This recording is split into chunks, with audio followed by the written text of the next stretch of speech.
తర్వాత scene Tanuja Ramya nomination చేసిన తర్వాత అబ్బా ఏమి సీన్ బుర్రా పాడు సీన్ వచ్చి వేయిరా చెయ్యి వేయిరా చెయ్యి వేయి అనేసని చేయేస్తే నేను ఫీల్ అయ్యాను, నేను అన్కంఫర్టబుల్ ఫీల్ అయ్యాను అన్నావు కదా, ఇప్పుడు బాగుందని చెప్పేసి కళ్యాణ్తో చేయించుకొని క్యూట్ రా నువ్వు అని చెప్పేసి తల మీద చేయించుకుని భుజం మీద చేయించుకుని పోయింది.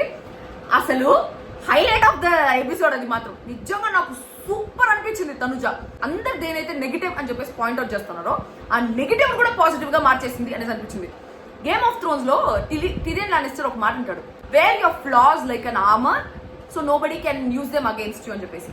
అంటే నీలో ఉండే ఫ్లాస్ అన్ని నువ్వు దేనికైతే ఫీల్ అవుతానో దానిని ఆర్మర్ గా వేసుకో, అంటే ఆ జాకెట్ ఆర్మర్ జాకెట్ ఉంటుంది కదా దానిలాగా వేసుకున్నావు అంటే వేరే ఎవరు నేను హర్ట్ చేయలేడు. సో నువ్వు నీ ఫ్లాస్ నువ్వే యాక్సెప్ట్ చేసుకున్నావు అంటే వేరే వాడు దాని ఫ్లా అని చెప్తే నువ్వు ఫీల్ అవ్వవు కదా. ఆ పాయింట్ లో మొత్తం ఉంటే నెగిటివిటీ మొత్తం పాజిటివ్ చేసి పడేసింది.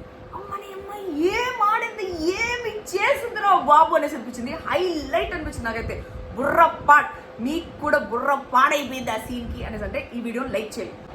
సూపర్ హైలైట్ అది మాత్రం హైలైట్ విజిల్స్